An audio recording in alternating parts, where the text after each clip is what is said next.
الشیطان اللعین الرجیم بسم اللہ الرحمن الرحیم الحمد للہ رب العالمین والصلاة والسلام والتحیۃ والاکرام علی اشرف الانبیاء والمرسلین وعلى آلہ الطیبین الطاہرین المعصومین ولعنۃ اللہ علی اعدائہم اجمعین اما بعد فقد قال اللہ تبارک وتعالی یا ایہا الذین آمنوا اتقوا اللہ وکونوا مع الصادقین صلوات۔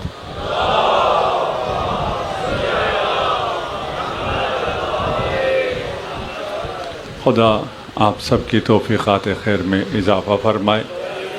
بالاخص جن احباب نے اس فرش عزا کے لیے تعاون کیا ہے، سید علمدار حسین، سید منظر عباس، سید مرتضی عباس، سید سبطین کاظمی، قاسم علی عابدی، ندیم مرتضی، عباس مصطفیٰ، سجاد اعظم اور تمام وہ افراد جنہوں نے اس فرش عزا کے لیے تعاون کیا، ان کی توفیقات خیر میں اضافے کے لیے بے آواز بلند صلوات۔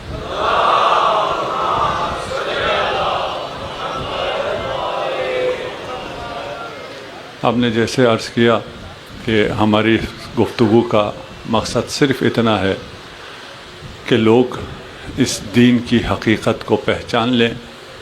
یہ دین بغیر شناخت کے اس پہ عمل ممکن نہیں ہے، اور دین پر اگر عزم اور جزم کے بغیر عمل کیا جائے تو وہ دینداری نہیں ہے بلکہ وہ کھیل تماشا ہے۔ یہ دین جان مانگتی ہے، مال مانگتی ہے، کردار مانگتی ہے۔ ایسا نہیں ہے کہ ہم نام کے مسلمان ہو جائیں تو ہم جنت میں چلے جائیں گے، اور ایسا بھی نہیں ہے کہ ہم اگر نام کے شیعہ ہو جائیں تو بھی ہم جنت چلے جائیں گے۔ نہ نام کا کوئی شیعہ جنت میں جانے کا اہل ہے۔ جنت میں صرف وہ جا سکتا ہے جس کا کردار حسینی ہو۔ حسینی کردار کے لیے حسینی عقیدہ پہلے شرط ہے۔ عقیدہ صحیح ہو اور اس کے بعد صحیح عمل ہوگا تو جنت کا مستحق ہوگا۔ اگر عقیدہ صحیح نہیں ہے تو عمل جیسا بھی ہو، اس کا عمل ہم پہلے بھی عرض کر چکے ہیں اور سب کا اس پہ اتفاق ہے، کسی بھی فرقے کا اس میں کوئی اختلاف نہیں ہے کہ بغیر حب آل محمد کوئی جنت کی بو بھی نہیں سونگھ سکتا ہے۔ اللہم صلی اللہ۔ ہم نے عرض کیا کہ ان باتوں کا مقصد صرف اتنا ہے کہ حد عقل آپ یہ پہچان لیں کہ ہم بھی کوئی دلیل رکھتے ہیں۔ میرے پاس کچھ علماء تشریف لائے تھے اور گفتگو ہو رہی تھی کہ آپ خلفاء کو کیوں نہیں مانتے، آپ کو خلفاء کو ماننا چاہیے، ان کا احترام کرنا چاہیے۔ گفتگو طولانی تھی۔ ہم نے ان سے کہا دیکھیں بھائی، آپ کا جو موقف ہے وہ ہم ویسی بھی مانتے ہیں۔ آپ یہ کہتے ہیں رسول کے بعد انہیں ہم نے خلیفہ بنایا، تو ہم بھی مانتے ہیں۔ اس میں تو کوئی بات ہے ہی نہیں کہ ہم نہ مانتے ہوں۔ دنیا والوں نے انہیں خلیفہ بنایا، اور دنیا کے اعتبار سے 3 خلیفہ، 1 2 3 یہ حضرات تھے۔ آپ کی بات ہم مانتے ہیں، پھر بھی آپ ہم سے ناراض ہیں۔ اب آپ دیکھیں آپ ہماری کیا بات نہیں مانتے اور پھر بھی ہم آپ سے ناراض نہیں ہیں۔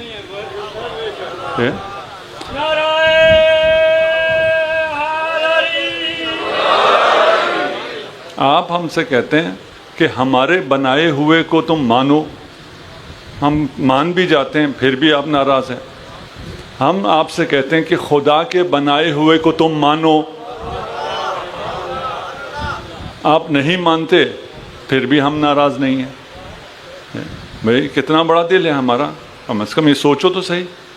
اپنی اپنی جگہ، تو ہماری جگہ آ کے بھی تو سوچو کہ ہمارے پاس اتنے دلائل ہیں، اور ان تمام دلائل کے ساتھ ہم آپ کے سامنے ایک موقف پیش کر رہے ہیں، اس موقف کا آپ انکار کرتے ہیں، ہماری کوئی دل آزاری نہیں ہوتی، ہم بالکل بھی کوئی بھی مشکل ہمیں پیش نہیں آتی ہے۔ تو غدیر ایک حقیقت ہے، ایک اسلامی حقیقت ہے، غدیر سے بڑی کوئی حدیث اسلام میں نہیں ہے۔ ہم نے کچھ آپ کو پیش کیا ہے اس میں، اور آپ جانتے ہیں، کوئی ایسی بات نہیں ہے کہ آپ نہیں جانتے۔ غدیر سے بہت پہلے، بلکہ یہ تیاری کب شروع ہوئی ہے؟ جب خدا نے اس زمین کو بنایا ہے تو اسی وقت ایک ایسا مقام بنایا ہے جسے غدیر خم کہتے ہیں۔ میں جب پہنچوں گا وہاں تو آپ کو پتہ چلے گا کہ خدا نے کیا بنایا ہے، اور خدائی پلان میں یہ جگہ پہلے سے موجود تھی، ایگزیکٹ لوکیشن اور جو اس کی نیچرل ساخت ہے، اسٹرکچر ہے۔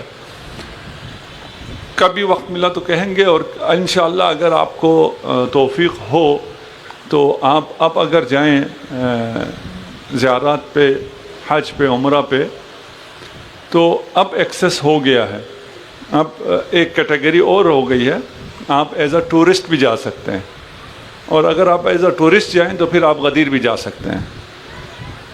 اب یہ پابندیاں ختم ہو رہی ہیں اور آپ کو ایکسیس ہے، وہاں جائیں گے، وہاں اس مقام کو اگر کشف کر سکیں جہاں رسول نے منبر لگایا تھا تو میری بات آپ کو سمجھ میں آئے گی۔ وہاں تک پہنچنے سے پہلے ذرا صلوات پڑھ دیجئے محمد و آل محمد۔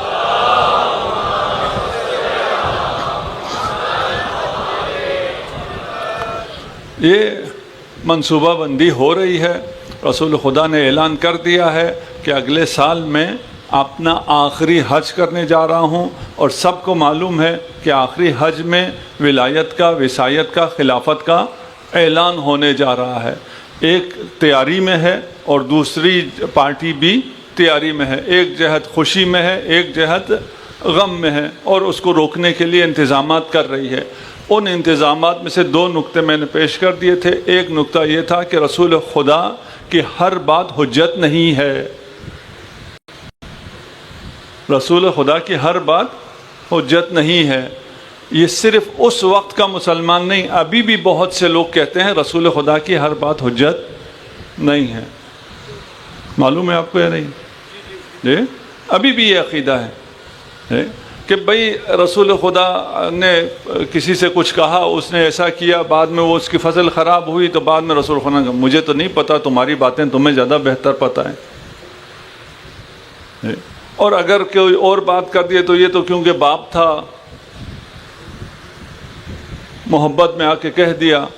اگر کسی پہ لعنت کی تو غصے میں آ گئے تھے، یہ بھی حجت نہیں ہے۔ ابھی بھی ہیں۔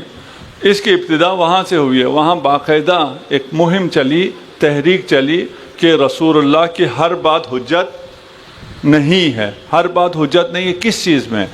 حج میں جو احکام، مناسک حج رسول خدا بتا رہے ہیں، رسول کے علاوہ اور کوئی بتا سکتا ہی نہیں ہے۔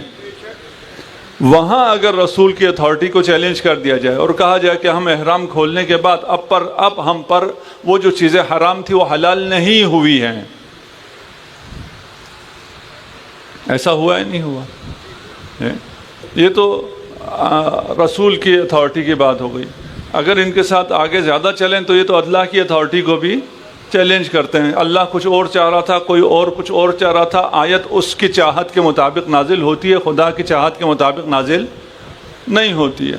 یہ بھی ہیں۔ اگر ہم کھولنے پہ آئے، بتانے پہ آئے، اگر کوئی چیلنج کرے تو پھر اور مزہ آتا ہے، کوئی سامنے بیٹھا ہو نا کوئی چیلنج کرنے کے لیے۔ ابھی زیادہ بولنا اچھا لگتا بھی نہیں ہے۔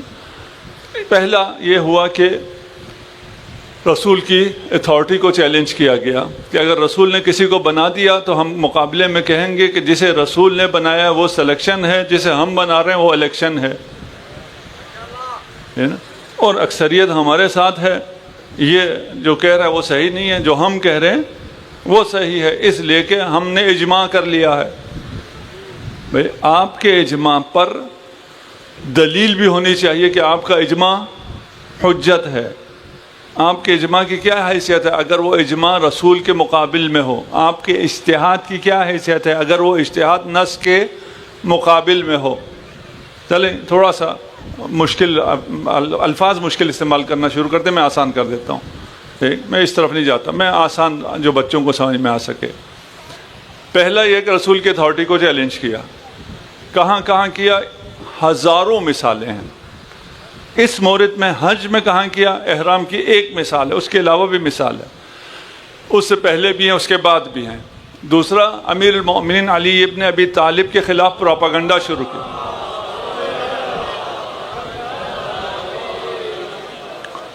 ابی بریدہ صحابی رسول ہے، وہ کہتے ہیں کہ میں علی سے اتنا بغض رکھتا تھا جتنا بغض کوئی کسی سے نہیں رکھتا تھا. کیوں؟ کیونکہ میڈیا پہ ایسا ہی آ رہا تھا، میڈیا بھی ایسے ہی چل رہا تھا، لوگوں نے ہمیں ایسے ہی کیا تھا اور ہم نے اچھا بھی ان کو مانا تھا جو علی کے مخالف ہوں. بغض امیر المؤمنین میں ہم نے کچھ لوگوں سے پیار کیا تھا.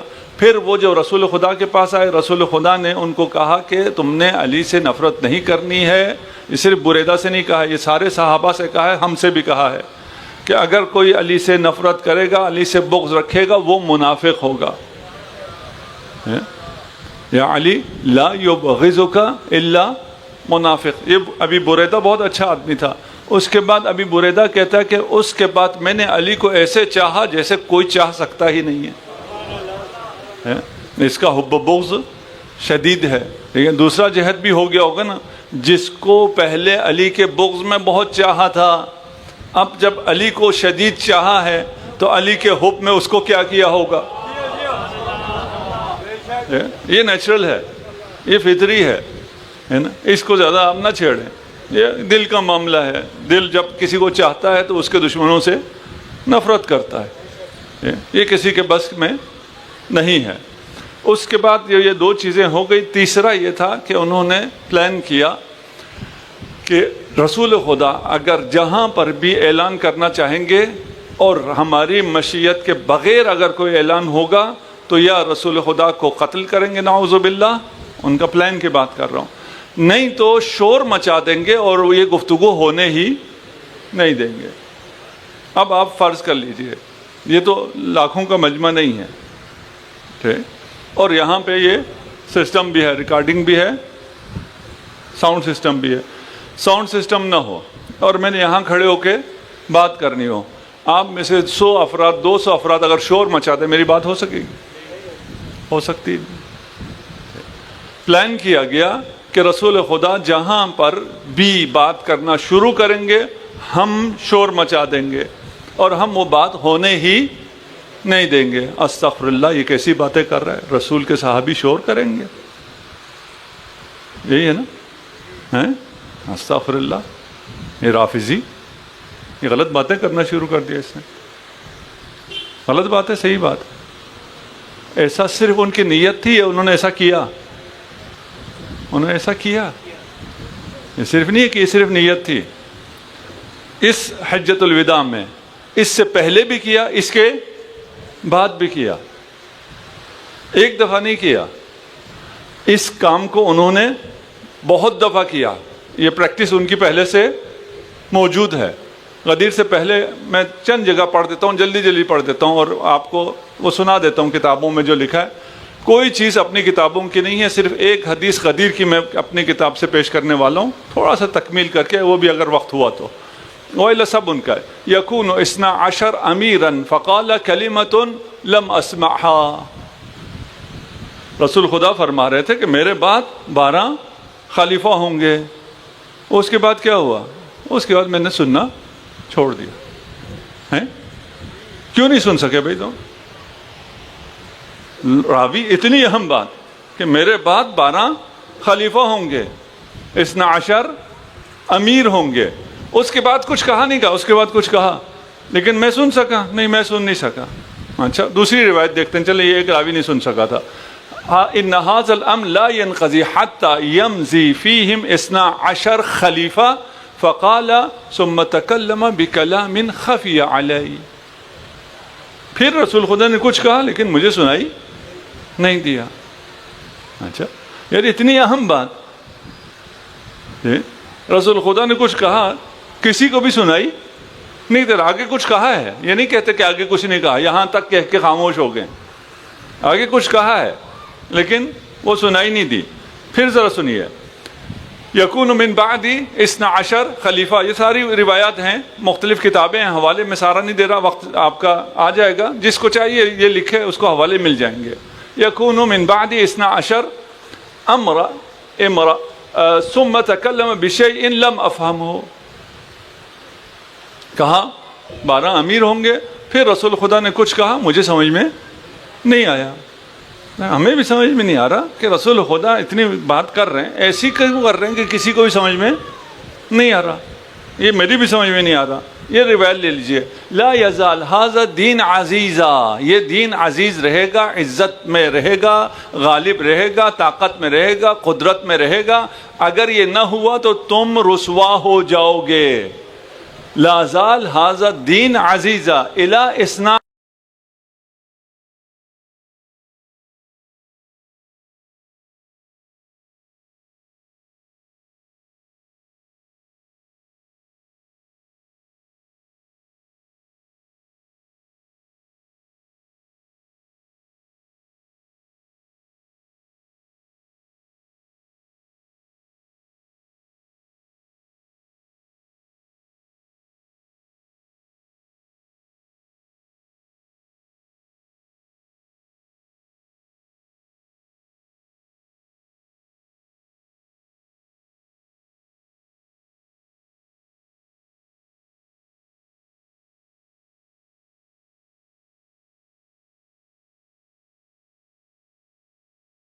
میں ابھی اسی دوران جب بجلی چلی گئی تو میں نے کہا جب آپ درود پڑھ رہے تھے تو درمیان میں بھی بولتا رہا. کسی نے سمجھا میں کیا کہہ رہا تھا؟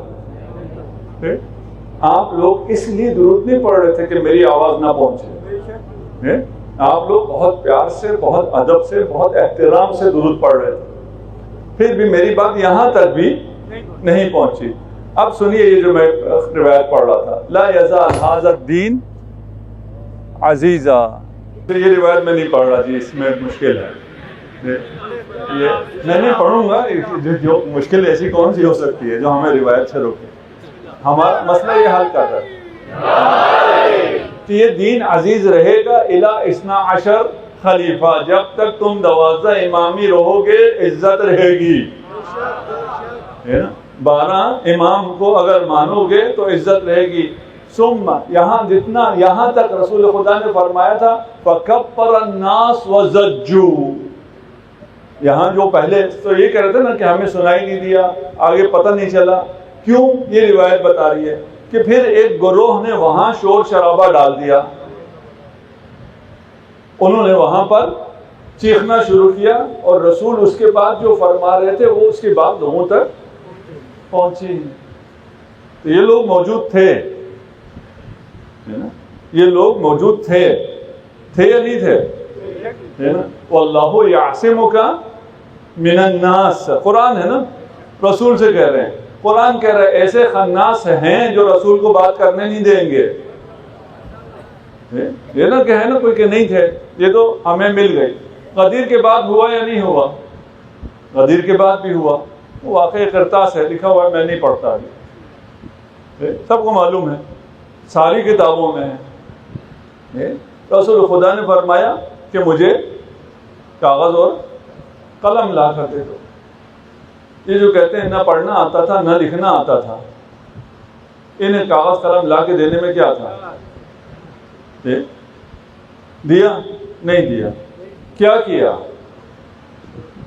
شور ڈال دیا. کتنا شور ڈالا کہ رسول خدا نے فرمایا کہ تم میرے سامنے شور کر رہے ہو، یہ سزاوار نہیں ہے.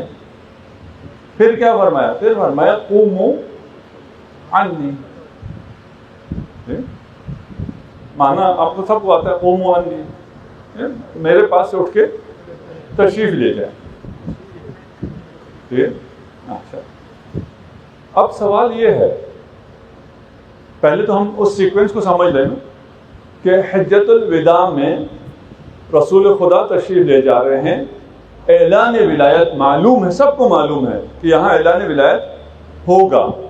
دونوں پارٹیاں، یہ پارٹی مجھے تو اچھا بھی نہیں لگ رہا پارٹی کہنا، ٹھیک ہے نا، دونوں اسٹریم تیاری میں ہیں، ایک اعلان کرنے کے لیے اور سننے کے لیے، دوسرا اعلان نہ ہونے دینے کے لیے۔ نہ ہونے دینے کے لیے اس کے پاس کیا ہے، شور شرابہ کر دے، وہ اعلان نہ ہو، اور شور شرابے سے آگے بھی بات ہو سکتی ہے۔ رسول خدا کے سامنے کوئی شور شرابہ کر سکتا ہے، ایسی کوئی بات ہو سکتی ہے، کوئی سوچ سکتا ہے، ایسا ہوا ہے۔ رسول ابھی غدیر کے بعد ہے، یہ غدیر میں اعلان فرما دیا، وہاں بھی آتے ہیں ہم، اس اعلان کے بعد اب یہ فرما رہے ہیں کہ مجھے کاغذ قلم لا کے دو، میں ایسا لکھوں گا کہ تم گمراہ نہیں ہوگے۔ آپ سے کبھی کبھار لوگ یہ بھی مطالبہ کرتے ہیں نا کہ اگر رسول نے لکھوانا تھا تو اس کے بعد 3 دن بھی زندہ رہے لکھوا دیتے، وہ موجود تھوڑی تھے شور کرنے والے ہمیشہ تھے، تو امیر المومنین حضرت علی اگر کوئی کاغذ دیتے اس پہ لکھ دیتے، 3 دن میں کبھی بھی لکھ سکتے تھے نا، تو کیوں نہیں لکھا؟ رسول خدا بھی فرما رہے کہ اگر یہ نہ لکھا جائے تو امت گمراہ ہو جائے گی، بس اس کا لکھا جانا انتہائی ضروری ہے، کیونکہ اگر یہ رسول خدا نے نہ لکھا ہو اور میں گمراہ ہو جاؤں، میں آج کہہ سکتا ہوں کل قیامت کے دن کہ میں کیا کروں، رسول خدا اگر آپ نے لکھ دیا ہوتا تو میں گمراہ نہ ہوتا، آپ نے نہیں لکھا، مجھے پتا نہیں چلا، اس لیے میں گمراہ ہو گیا۔ اب یہ جو لکھا ہوا ہے اس پہ تھوڑا سا لوگ توجہ نہیں کرتے، لوگ یہ سمجھتے ہیں کہ کاغذ قلم لے کے لکھ دینا تھا، منقول تو مولا فہذا علی مولا، یہ تو 1,00,000 صحابہ کو لکھوا دیا تھا، اسے پھر لکھوانے کی کیا ضرورت ہے؟ غدیر میں 1,00,000 سے زیادہ صحابہ کو لکھوا دیا تھا، ان سے بیعت لے لی تھی، ان کو علی دکھا دیا تھا، فہذا علی، کوئی اور اپنا نام علی رکھ کے نہ آ جائے، فہذا علی مولا، دوبارہ یہ لکھوانے کی ضرورت نہیں تھی۔ یہ نہیں کہا کہ میں ایسا لکھ دوں گا تو میں ہادی پتہ چل جائے گا، میرے ساتھ ہیں؟ یہ نہیں کہا کہ میں ایسا کچھ لکھوں گا تو تمہیں پتہ چل جائے گا تمہارا امام کون ہے، تمہارا ہادی کون ہے، تمہیں ہدایت کرنے والا کون ہے، یہ نہیں کہا میں ایسا لکھوں گا کہ تمہیں گمراہ کرنے والا کون ہے، تمہیں یہ پتہ چل جائے گا۔ لکھنا یہ ہے۔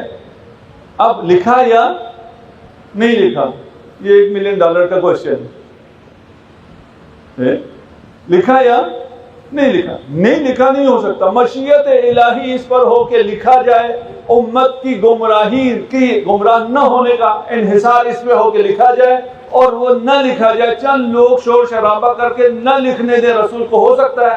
نہیں ہو سکتا۔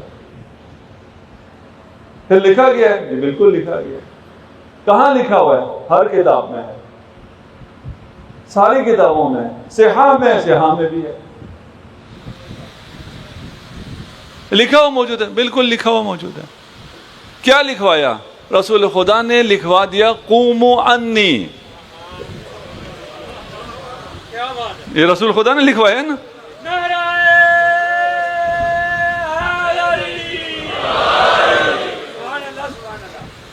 پہنچ جائیں گے آہستہ آہستہ، سب پہنچے نہیں ہیں ابھی۔ میں نے پہلے کہا ہے رسول خدا نے یہ نہیں فرمایا کہ میں یہاں ہادی تمہیں بتاؤں گا کون ہے، امام کون ہے، یہ نہیں بتایا۔ اس سے بات کے الفاظ تھوڑے سے سخت ہو جائیں گے، بات تو بڑی واضح ہو جائے گی، نہیں کرتا استعمال۔ یہ نہیں فرمایا، کیوں؟ اس لیے کہ وہ تو غدیر میں اعلان کر دیا تھا، ہادی، امام، ولی، خلیفہ، وصی، وہ تو غدیر میں بتا دیا تھا۔ اب یہاں کیا بتانا تھا؟ یہاں یہ بتانا تھا کہ کچھ لوگ ہیں ان کے ساتھ رہو، ہدایت ملے گی، کچھ وہ ہیں جو میرے ساتھ نہیں ہیں، ان کے پیچھے نہ چلو، نہیں تو گمراہ ہو جاؤ گے۔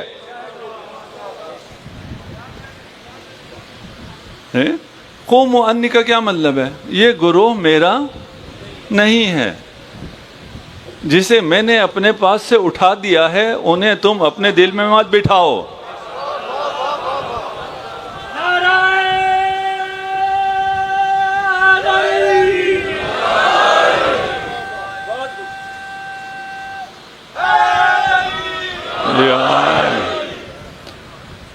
تھوڑا سا اس کو ذرا غور کریں، غور کرتے رہیں گے، سمجھ میں آتا چلا جائے گا۔ ہم اصل بات کیا کر رہے ہیں؟ اصل بات بھی گم نہ ہو. حجۃ الوداع ہے، آخری حج ہے، جو اس کی تیاری اس سے پچھلے سال سے ہو رہی ہے. سورہ براءت ہے جس کا نام براءت سے تبدیل کر کے توبہ رکھا ہے، جس توبے کا اس سورہ میں کوئی ذکر ہی نہیں ہے. ایسے کام بہت جگہ ہوئے ہیں. براءت کو براءت ہی کہو، براءت کے بغیر بات نہیں بنے گی. ٹھیک ہے بھائی، بروں سے براءت ہے نا، اچھوں سے تو نہیں ہے. پھر آپ کو کیوں ڈر لگتا ہے؟ براءت سے آپ کو کیوں مشکل ہوتی ہے نا؟ ہمیں تو کوئی مشکل نہیں ہوتی ولایت سے، کیونکہ ولایت ہوتی ہے کس کی؟ صرف معصومین کی، ہے نا. ہمیں تو کوئی ڈر نہیں لگتا کہ آپ کہیں ولایت تو کوئی کسی اور کی ولایت کی بات کرتے رہیں. صلوات پڑھ دیں محمد و آل محمد.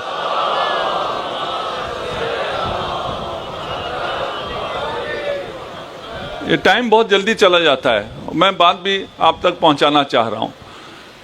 یہ حج سے پہلے تیاری ہو رہی ہے. کس کی تیاری ہو رہی ہے؟ کہ حجۃ الوداع میں اعلان ولایت نہ ہو. تیاری کیا ہوئی ہے؟ تیاری یہ ہوئی ہے کہ رسول اگر کوئی اعلان کریں وہ اعلان حکیمانہ ہو، کوئی ضروری نہیں ہے. ہم زیادہ سمجھتے ہیں رسول سے، اور ہم لوگ خود بھی بیٹھ کے فیصلہ کر سکتے ہیں. اگر رسول نے کوئی فیصلہ کیا ہمیں پسند نہ آیا تو ہم اس پہ عمل نہیں کریں گے، اور یہ ہوا ہے. پھر اس کی تفصیل میں ہم نہیں جاتے. دوسرا کیا ہے؟ امیر المومنین کے خلاف پروپیگنڈا، اور اس پروپیگنڈے کے میں متاثرین جو متاثر ہوئے ان میں سے کچھ پہنچے رسول کے پاس. رسول نے ایسا جواب دیا کہ ان کا سارا پروپیگنڈا ان کے خلاف ہو گیا. یہ اگر بریدہ والا واقعہ آپ کے ذہن میں ہے تو آپ کو یہ بات سمجھ میں آ جائے گی کہ یہ جو پروپیگنڈا تھا اس سے کچھ لوگ متاثر ہوئے. وہ متاثرین جب رسول تک پہنچے تو وہاں پر آ کر مکروا ومکر اللہ ہو گیا. جس کو پروپیگنڈے کی وجہ سے علی کی بغض جس کے دل میں ڈلوایا تھا، اس کے دل میں علی کی محبت سب سے زیادہ آ گئی. ٹھیک. تیسرا کیا تھا؟ اگر جہاں پر بھی رسول خدا اعلان کرنا چاہیں وہاں اعلان کرنے نہ دیا جائے، شور و غل ڈال دیں. شور و غل ڈال سکتے ہیں، کوئی ایسے خناس ساتھ تھے. واللہ یعصمک من الناس. یہ حجۃ الوداع میں ہے نا، کوئی کافر تو نہیں آ رہے تھے حج کرنے کے لیے. دیکھ ایسے لوگ موجود تھے. اب آ جائیں، رسول خدا چلے حج کے لیے. حج میں مختلف جگہوں پہ مختلف اجتماعات ہوتے رہے، مختلف خطبات بھی چلتے رہے. عرفہ میں بھی حاجیوں کا بہت بڑا ازدحام ہے، وہاں پر بھی خطبہ ہوا اور رسول خدا نے خطبہ دینا شروع کیا. خطبہ دیتے ہوئے رسول خدا کہاں پہنچے؟ انی تارکم فیکم الثقلین. آپ نے سبحان اللہ کہا نا، انہوں نے بھی تیاری پکڑ لی. یہ تو اعلان ہونے جا رہا ہے، یہ تو پتہ ہے، یہیں سے پتہ ہے. انی تارکم فیکم الثقلین، میں تمہارے درمیان چھوڑے جا رہا ہوں. یہ بھی ہر کتاب میں ہے یا نہیں ہے؟ اور موقف کیا ہے؟ رسول اللہ خدا کو چھوڑ کے نہیں گئے، اس لیے ہم جنازہ چھوڑ کے سوچنے پہ مجبور ہو گئے. نہیں پہنچے؟ پہنچ گئے. یہ حدیث متواتر حدیث کہتی ہے رسول خدا کہہ رہے میں تمہارے درمیان چھوڑے جا رہا ہوں، اور یہ کہتے ہیں رسول خدا کو چھوڑ کر نہیں گئے، اس لیے ہم جنازہ چھوڑ کر سقیفہ چلے گئے. یہ فرمایا. اس کے بعد آگے کیا ہوگا؟ انی تارکم فیکم الثقلین کتاب اللہ و عترتی. آگے چلے نہیں چلے؟ بیان کرنا ہے. یا ایھا الرسول بلغ. نہیں، رسول بیان کریں اگر بات پہنچے تو. لوگ ہیں اور یہ لوگ، یہ ناس وہاں پر موجود ہیں، بات کرنے نہیں دی گئی. سارا حج کے دوران یہ تحلیل ہے، جہاں جہاں اعلان ہو سکتا تھا یہ پہلے آ کے رسول کے گرد جمع ہو جاتے تھے، اور جہاں تک آواز پہنچ سکتی تھی. ایک عام سچویشن دیکھ لیجئے، یہیں ابھی ہم نے یہ پریکٹس کر لی. ابھی تو میں آپ سے کافی اوپر ہوں، اس وقت کوئی اتنا بڑا ممبر کہیں نہیں لگتا تھا. ساتھ ہی ہوتے تھے، تقریباً چھوٹے ممبر ہوتے تھے، پورٹیبل ممبر ہوتے تھے. وہاں پر کیونکہ ان کی تیاری ہے رسول اعلان نہیں کر سکے. حج ختم ہو گیا، حاجی اپنے اپنے گھروں کو چلے. یہ گروہ ریلیکس ہو گیا, ہم کامیاب ہو گئے, ہم نے اعلان کرنے نہیں دیا. اب یہ اپنے اپنے گروہ میں جا رہے ہیں, کوئی یہاں چائے پی رہا ہے, کوئی کافی پی رہا ہے, کوئی فیس بک دیکھ رہا ہے, کوئی کیا کر رہا ہے. پہلے تو الرٹ تھے نا. اب کیا ہوگا؟ اب مکہ سے تو چلنے کے یہ اجتماعات سارے ختم ہو گئے. اب مدینہ میں جا کے دیکھیں گے, وہاں دوبارہ اعلان ہو سکتا ہے. اب تو بات خطرہ ٹل گیا. یہ جیسے ہی ریلیکس ہوئے, رسول خدا پہنچے میدان غدیر میں.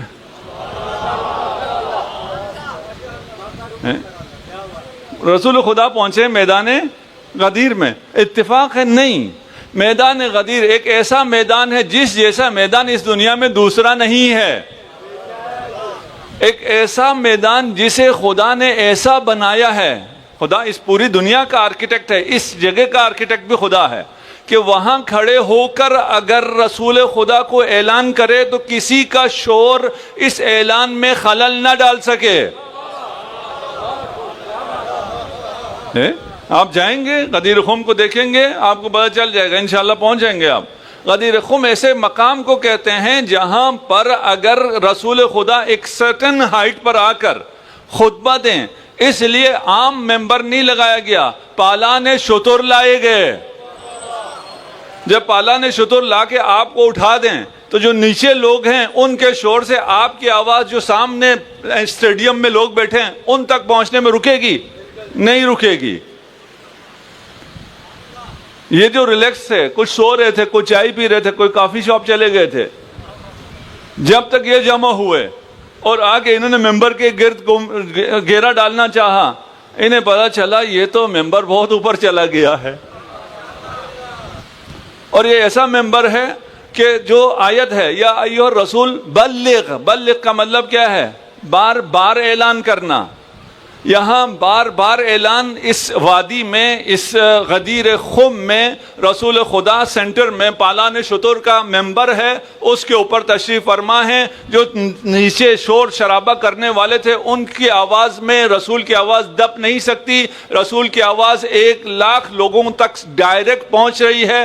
ہر شخص رسول خدا کی آواز کو بغیر کسی مائک کے بلکہ الہی ساؤنڈ سسٹم پر سن رہا تھا.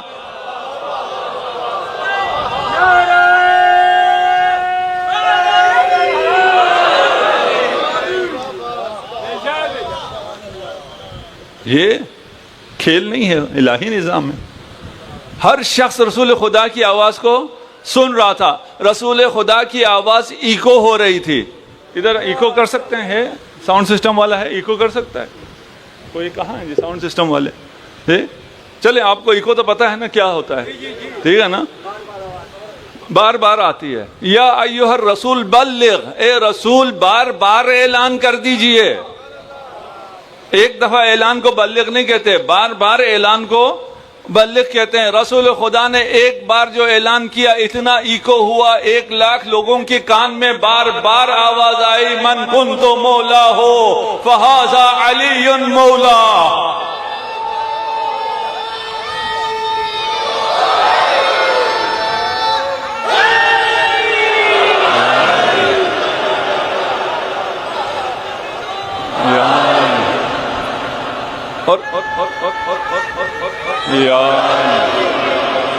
ایک تو میں یہ ایکو کرا سکتا ہوں, یہ ختم کر دیجئے. ایکو جو اعلان کے لیے تھا وہ ختم ہو گیا, نکل گیا وقت. ایک یہ ایکو ہے, ایک خدائی ایکو ہے.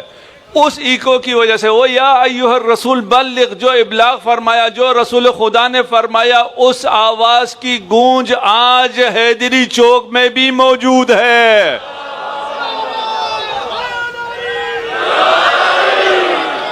یہ آپ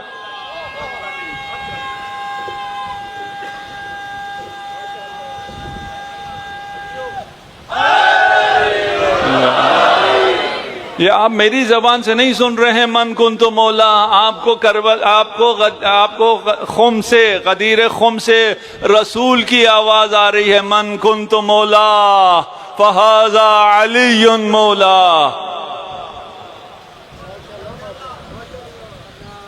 اب یہ کیا کریں؟ اب یہ کہاں جائیں؟ اعلان تو ہو گیا. ٹھیک, میں معمولاً بچوں سے پوچھتا ہوں غدیر میں کیا ہوا، کہتے ہیں اعلان ولایت ہوا. میں کہ وہ تو دعوت ذی العشیرہ میں ہو گیا تھا.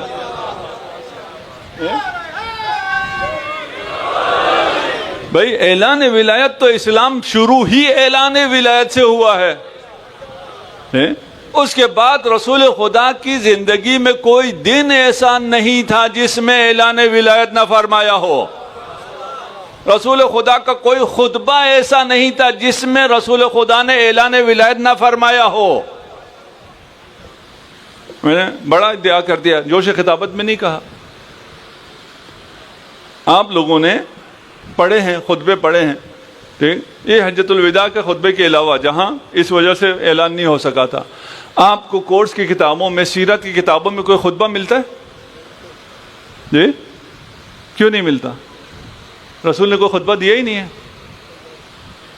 جی خطبات تو دیے ہوں گے نا. جی امیر المومنین نے اپنے 3-4 سالہ دور حکومت میں، خلافت میں اتنے خطبے دیے ہیں کہ نہج البلاغہ بن گئی. تو رسول خدا نے کوئی خطبہ دیا ہی نہیں. ہو سکتا ہے؟ یہ تو نہیں ہو سکتا. تو سارا خطبہ کیوں نہیں پہنچتا تھا؟ سارے خطبے کیوں سینسر ہو گئے؟ اس لیے کہ ہر خطبے میں اعلان ولایت ہے. ہر خطبے میں اعلان ولایت ہے، اس لیے یہ خطبے سینسر کرتے ہیں. اچھا یہ تو ٹھیک ہے، خدیر خم کا خطبہ یعنی من کنت مولا فہذا علی مولا، ہاذا بھی انہوں نے چھوڑ دیا ہے. من کنت مولا فعلی مولا یہ تو آ گیا، سینسرشپ کے باوجود یہ نقل ہو گیا. لیکن یہ شیعہ ایسے ہی کہتے ہیں کہ کوئی خطبہ بھی ہوا تھا. خطبہ کوئی نہیں ہوا تھا. اب آپ اندازہ لگائیے 1 لاکھ لوگوں کو، ابھی میں یہ مثال کے طور پہ کہتا ہوں، یہ ابھی مجلس ختم ہو جائے، مجلس ختم ہونے کے بعد آپ زیارت بھی پڑھ دیں، اس کے بعد میں دوبارہ سب کو بلا لوں کہ بھئی آئیے دوبارہ. سب کو دوبارہ جمع کرنے کے بعد میں کہوں یہ میرے دوست ہیں، آپ کیا کہیں گے؟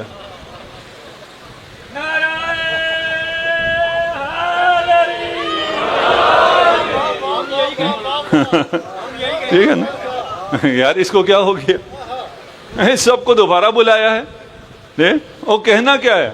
یہ میرا دوست ہے. اچھا بھئی آپ کا دوست ہے، اس کے لیے ان سب کو 1 لاکھ صحابیوں کو، 1 لاکھ حاجیوں کو اس دھوپ میں بٹھا کر آپ ممبر پالان شتر کا ممبر لگا کے اوپر جا کے صرف اتنا کہہ کے اتر آئے من کنت مولا فہذا علی مولا، اور اس کا مطلب بھی ہے کہ جس کا میں دوست ہوں اس کا علی دوست ہے.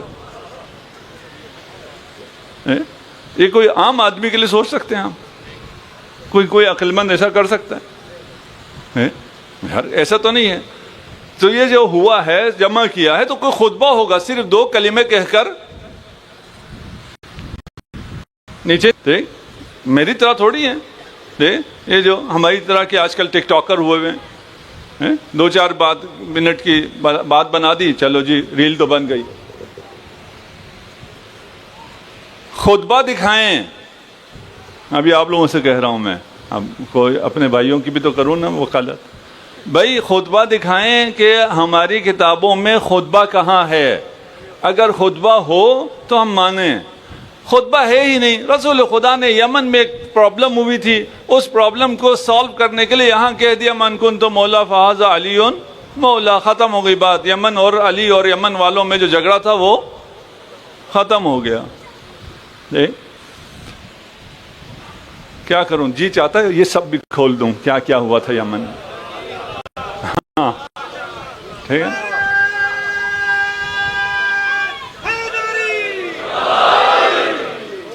ہم خاموش رہیں اچھا ہے. یہ ہمارے پاس بولنے کو بہت کچھ ہے، یہ سینہ بھرا ہوا ہے. اللہ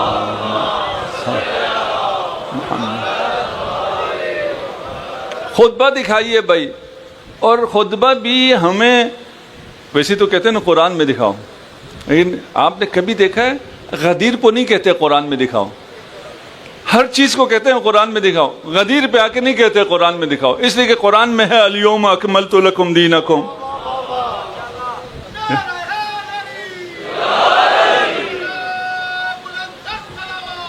اللہم صل علی محمد.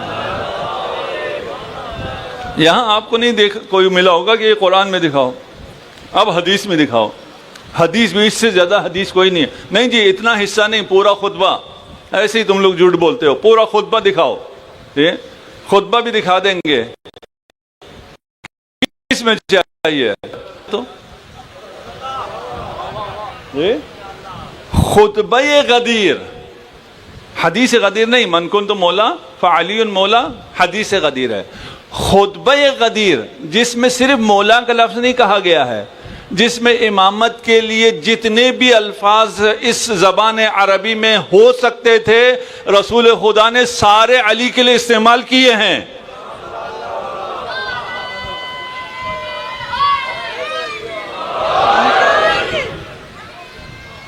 پانی اگر کوئی دے سکتا، پانی پتہ نہیں کس کے پاس ہے، اگر کوئی دے سکتا۔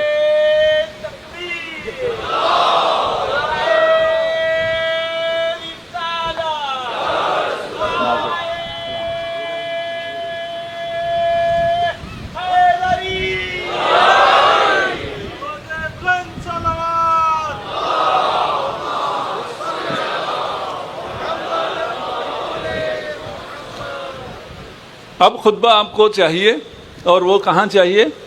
صحاح میں چاہیے، صحیحین میں سے کسی ایک جگہ آپ دکھائیں تو ہم مانیں، وإلا ہم نہیں مانتے۔ آئیے آپ صحیح مسلم کی روایت آپ کو سنانے جا رہا ہوں۔ صحیح مسلم سے ثابت کیا کرنا ہے؟ خطبہ غدیر۔ صحیح مسلم کی روایت ہے، تھوڑا سا ہی پڑھوں گا، سرچ کریں گے آپ کے سامنے آ جائے گا۔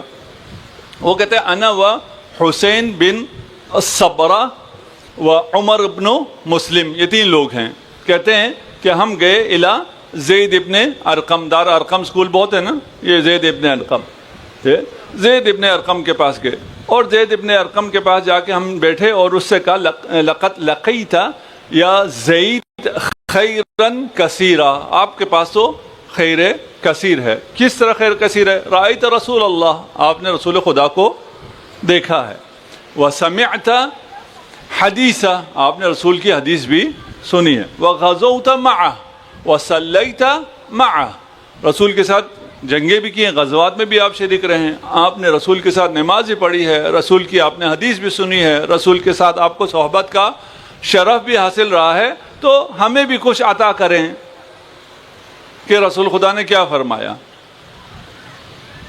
یہ تابعین ہیں، تابعین کے تین لوگ ہیں، آئے ہیں زید ابن ارقم کے پاس، اور زید ابن ارقم سے کہہ رہے ہیں کہ اپنی زندگی میں آپ نے جو کچھ رسول خدا سے سنا ہے، دیکھا ہے، حاصل کیے ہیں، خیرات حاصل کیے ہیں، آپ کے پاس خیر کثیر ہے، تھوڑا سا خیر ہمیں بھی عطا کیجیے۔ ٹھیک، کیا کہتے ہیں؟ قال یا ابن اخی واللہ لقد کبرت سنی، صحابی سے دین لینے کے لیے تابعی پہنچے ہیں، ہم جائیں گے تو پتہ نہیں کیا ہوگا، تابعی گئے ہیں صحابی سے دین لینے کے لیے، وہ کہتے ہیں میں کیا کروں جی، میں تو بوڑھا ہو گیا ہوں، بہت سی چیزیں میں بھول گیا ہوں، جو میں تمہیں بتاؤں اتنا مان لو، جو نہ بتاؤں اس کے بارے میں پوچھنا نہیں ہے۔ میں بوڑھا ہو گیا ہوں، بھول گیا ہوں، لیکن مجھے یہ یاد ہے کہ میں جو بھولا ہوں اس کے بارے میں پوچھنا نہیں، وہ بڑی خطرناک بات ہے۔ بھائی آخر میں کہا آپ کو کچھ یاد رہے گا، کچھ آپ بھول جائیں گے، لیکن آپ یہ تو نہیں کہیں گے نا جو میں بھولا ہوں اس کے بارے میں پوچھنا نہیں ہے۔ کس کا کیا مطلب ہے؟ وہ میں بھولا نہیں ہوں، ٹھیک ہے، اس میں کچھ ہے۔ فما حدثتکم فاقبلوہ، جو بولوں اسے تو مان لو، اور جو میں نہ کہوں اس پہ پھر مجھے زحمت نہ دینا۔ ٹھیک، اچھا جی ٹھیک ہے، زید ہمیں ذرا بتائیے کیا ہوا تھا، رسول خدا کی ایک حدیث بتا دیں۔ ثم قال قام رسول اللہ صلی اللہ علیہ وآلہ وسلم یوما فینا خطیبا بماء یدعا خما بین مکہ والمدینہ۔ زید ابن ارقم پوری حیات میں سے جب آخر عمر میں کہا جا رہا ہے کہ ہمیں کچھ بتاؤ رسول خدا نے کیا فرمایا، تو کہا یہ حدیث کہاں ہے؟ صحیح مسلم۔ زید ابن ارقم کہتے ہیں کہ رسول خدا قام خطیبا، رسول خدا نے ایک خطبہ دیا. کہاں خطبہ دیا؟ ایک ایسے مقام پہ جسے خم کہتے تھے. یہ خم کہاں تھا؟ یہ مکہ اور مدینہ کے درمیان تھا. خطبہ مل گیا جی، خطبہ غدیر مل گیا. آپ کہتے خطبہ غدیر دکھاؤ، تو خطبہ غدیر یہ لیجئے. اس میں تو خود سارا خطبہ تو نہیں ہے. تو زید ابن ارقم پہلے بتا رہا ہے کہ میں سارا بیان نہیں کروں گا. کیوں سارا بیان نہیں کروں گا؟ اس لیے کہ سیاسی ماحول ایسا سازگار نہیں ہے. ہم پہ بھی بہت پریشر ہے. ابھی آپ لوگ شہر اقتدار میں رہتے ہیں، آپ بہت سی چیزیں پریشر ہے بھائی، ٹھیک ہے نا. ہم صرف جو ہم بول سکتے ہیں وہ بولیں گے، اس سے زیادہ ہم سے نہ پوچھنا. جو تھوڑے سے اقتدار کے نزدیک کے حلقوں میں ان کو یہ بات زیادہ سمجھ میں آ رہی ہے. بس خطبہ ہے، خطبہ غدیر ہے. زید ابن ارقم کہہ رہا ہے، ساتھ میں یہ بھی بتا رہا ہے کہ یہ جو خطبہ ہے یہ رسول خدا نے ارشاد فرمایا، لیکن اس میں سے کچھ حصہ سناؤں گا، کچھ حصہ نہیں سناؤں گا. پھر کیا حصہ سناتا ہے؟ حصہ جو سناتا ہے وہ یہ ہے کہ رسول نے فرمایا انی تارکم فیکم الثقلین کتاب اللہ و عطرتی. یہ تھوڑی لمبی ہے، میں نے مختصر کر کے سنایا ہے. پھر یہ عطرت کون ہے وہ بھی بیان کرتا ہے. جو موقف ابھی ہے ازواج والا، وہ کہتا ہے نہیں، ازواج اس عطرت میں نہیں ہیں. عطرت میں وہ ہیں جن پہ صدقہ حرام ہوتا ہے. زید ابن ارقم کہہ رہا ہے.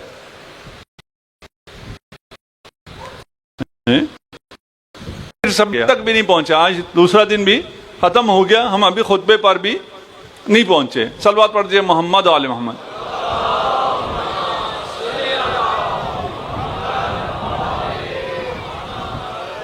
ہماری ان تمام باتوں کا مقصد یہ ہے کہ لوگوں کو معلوم ہو کہ جو اس فرش عذاب پہ آتے ہیں وہ موحد ہیں.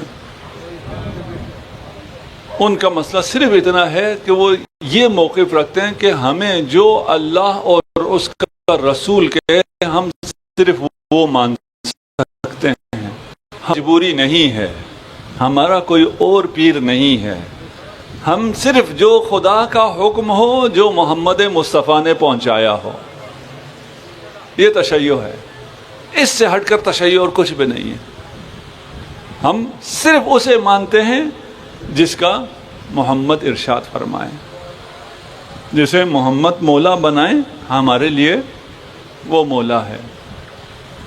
ہماری عقیدت خاندان نبوت سے ہے. ہم خاندان نبوت پر جو مظالم ہوئے ہیں اس پر ابھی تک گریہ کر رہے ہیں. اسی محبت کی وجہ سے ہے. خاندان نبوت میں ایسا نہیں ہے کہ خاندان میں کئی سو سال گزرنے کے بعد آج سادات پر، ہزاروں سال بعد سادات پر ظلم ہو رہا ہو. نہیں، خاندان نبوت میں رسول خدا نے جن کو دکھا کر کہا تھا کہ یہ حسن و حسین جوانان جنت کے سردار ہیں، امت نے انہی کو، فرزندان رسول کو زہر دیا ہے. امام حسن مجتبی کے جگر کے ٹکڑے کٹ کٹ کر تشت میں آ رہے ہیں. فرمایا اس تشت کو ہٹا لو. تشت ہٹایا گیا. پوچھا کیوں؟ کہا زینب آ رہی ہے. زینب کبریٰ کو بلایا اور قاسم کا ہاتھ زینب کے ہاتھ میں دیا. زینب یہ میری امانت ہے. کربلا میں محضر شہادت پڑھی جا رہی ہے. چچا نے محضر شہادت پڑھی، شہیدوں کے نام چچا میں ہے. قاسم بار بار اجازت کے لیے آ رہا ہے. جتنا اصرار قاسم نے اجازت لینے میں کیا ہے، اور جس طرح رو رو کے اجازت لی ہے، جس طرح حسین کے قدموں میں گر کر اجازت مانگی ہے، کسی اور شہید کے لیے نہیں ہے۔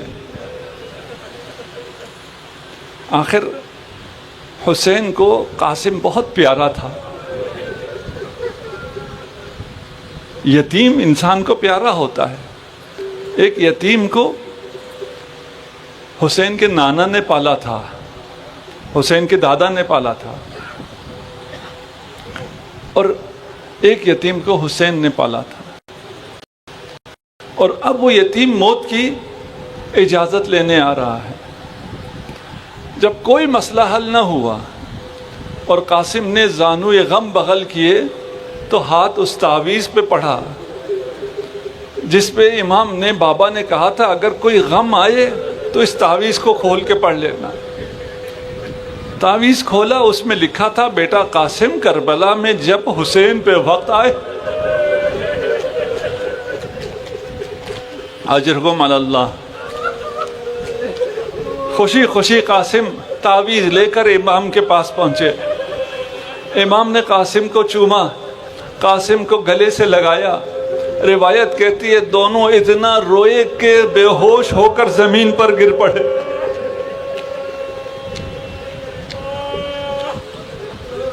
امام نے قاسم سے ارشاد فرمایا، قاسم وہ محضر شہادت اور تھی، ایک محضر اور ہے، اس میں تم بھی شہیدوں میں شامل ہو اور تمہارا بھائی اصغر بھی شہیدوں میں شامل ہے۔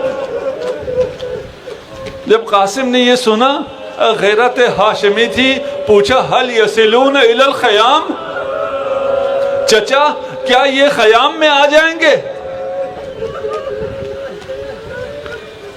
وہاں اصغر کی مصیبت کو، اصغر کے مصائب کو حسین کو سنانے پڑے کہ نہیں قاسم یہ خیام میں نہیں آئیں گے، میں اپنے ہاتھوں پہ لے کر اصغر کو جاؤں گا۔ اجازت ملی ہے، بس وقت بھی آ گیا۔ داد شجاعت دی۔ ایک لعین کہتا ہے کہ میں نے قاسم کا نشانہ لیا، میں نے کہا اسے میں نے ہلاک کرنا ہے۔ اس لعین نے وار کیا، قاسم زمین کربلا پر آئے۔ قاسم نے جب حسین کو پکارا، چچا کو پکارا، یہ پہلی دفعہ ہے، مقتل کے الفاظ ہیں، حسین ایسے آئے جیسے عقاب آتا ہے۔ جب حسین کو یوں آتے دیکھا، لشکر اعداء میں کوہرام بپا ہو گیا، یہاں کا لشکر وہاں، وہاں کا لشکر یہاں، سارا لشکر بدن قاسم سے گزر گیا۔ اس مصیبت کو زمانے کا امام برداشت نہیں کر سکتا۔ زمانے کا امام قاسم کو سلام دیتا ہے، میرا سلام ہو اس شہید کو جس کی دائیں پسلیاں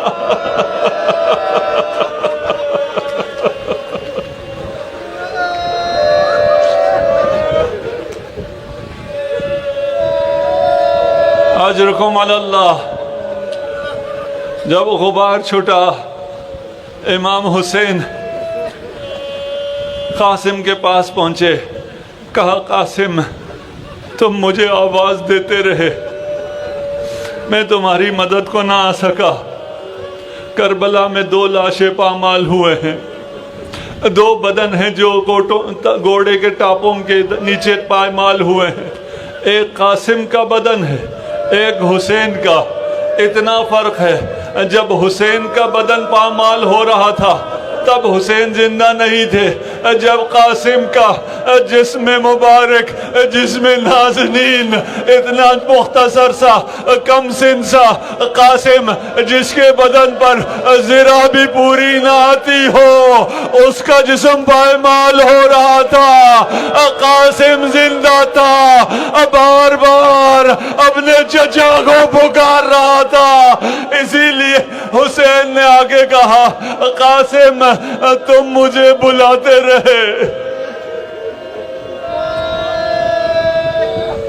اجرکم علی اللہ۔